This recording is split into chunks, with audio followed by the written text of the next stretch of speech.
Am I wrong for cutting off my family after they only reached out when they needed my money?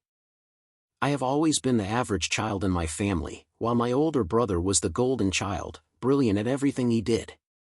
From an early age, he was the one with the perfect grades, winning awards, and always making my parents proud. Every time he achieved something, they celebrated it like it was the biggest deal. But when it came to me, it was different. I remember bringing home a school project in elementary school. I had worked so hard on it, and my teacher had praised me for my creativity. But when I showed it to my parents, they barely looked at it. Instead, they said, "That's nice, but your brother won first place at the science fair." It was always like that. Anything I did was immediately overshadowed by his success. If I got a good grade, they'd compare it to his perfect scores. When I joined a sports team, they reminded me that my brother had been the captain when he played. It felt like no matter what I did, I was never good enough for them. They always found a way to praise him, while my efforts were seen as second best. It wasn't just academics or sports either. Even in everyday life, my parents always made it clear that he was more responsible, more mature, and generally more capable. If I made a mistake, they'd tell me, "Your brother wouldn't have done that." These constant comparisons made me feel like I was in a race I could never win. Birthdays and holidays were another reminder. On my birthday, I'd get a gift, but when his birthday came around, it was always something bigger or more special.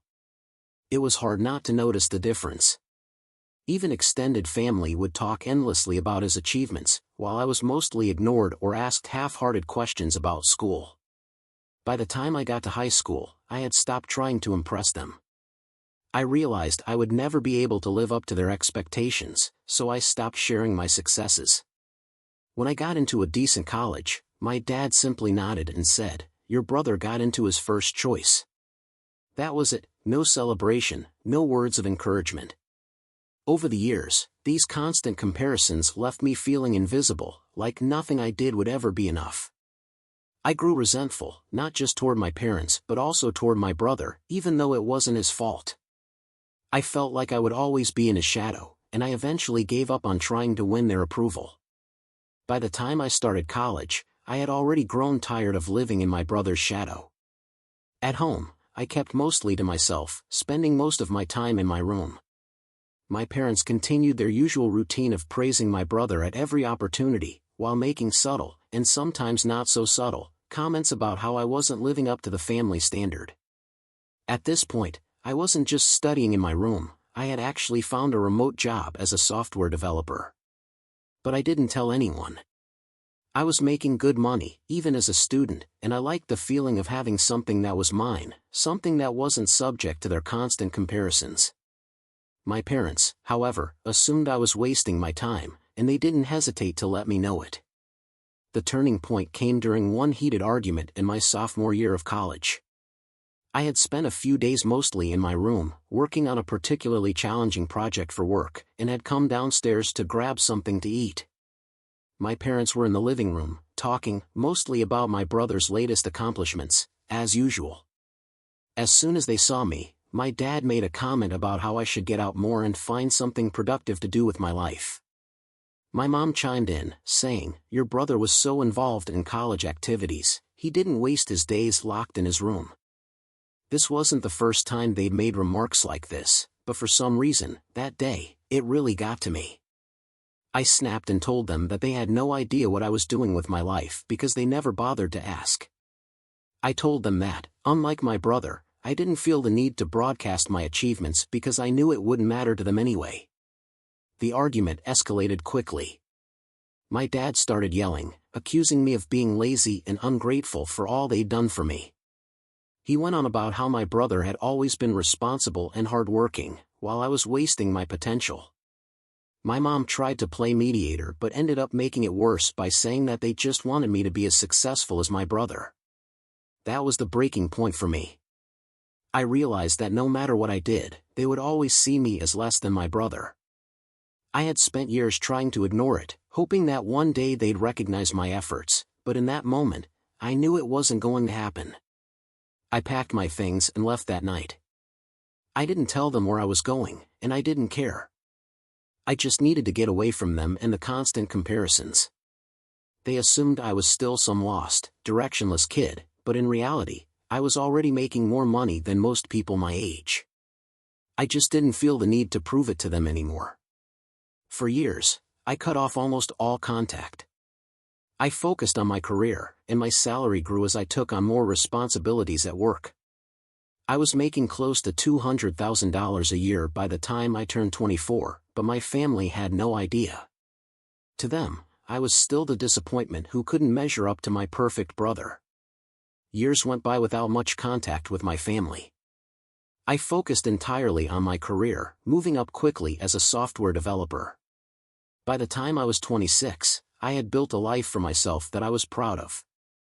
I was earning more than I ever imagined I would at such a young age, pulling in around $200,000 a year, living comfortably, and enjoying my independence. I had made peace with the fact that my family would probably never see me as anything other than the average son, but at least I didn't need their validation anymore. Then, out of nowhere, my parents reached out. It started with an unexpected call from my mom. She said that they missed me and that it had been too long since we last spoke. At first, I was hesitant. I hadn't heard from them in years, and suddenly they wanted to reconnect. But after a few calls, I began to soften. It felt good, in a way, to be talking to them again, and it seemed like they genuinely wanted to rebuild our relationship. For a few months, it felt like maybe things had changed. They didn't bring up my brother in every conversation, and they seemed more interested in my life than they had ever been before. They asked about my job, my friends, and how I was doing. For the first time in years, I felt like they saw me as my own person, not just in comparison to my brother. But then, the truth came out. During one of our conversations, my mom casually mentioned that my brother had been having financial troubles. He had accumulated a lot of debt, and things weren't looking good for him. At first, I didn't think much of it. People go through hard times, and I didn't hold any ill will toward my brother. But soon, it became clear why they had really reached out. After a few more conversations, they started asking me for help, financial help. My brother's debt had gotten worse, and they were hoping I could step in to help him out. They even went as far as to say that since I was doing so well, it would be easy for me to support him through this rough patch. The same brother they had always held up as the perfect one now needed my help, and suddenly, I was valuable to them. At first, I didn't know how to feel. Part of me wanted to help because, despite everything, he was still my brother. But another part of me couldn't ignore the fact that they had only reached out to me when they realized I could be useful to them financially. It wasn't about reconnecting or making amends, it was about money. I decided to confront them. I told them how hurtful it was that they had only reached out when they needed something from me, and that all those years of comparing me to my brother had left lasting damage. My dad tried to defend their actions, saying they were just doing what was best for the family, but I wasn't buying it.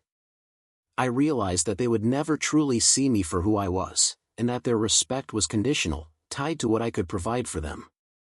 I ended the conversation by telling them that I wasn't going to be their backup plan or their financial safety net, and that if they wanted a relationship with me, it had to be genuine, not based on what I could do for my brother.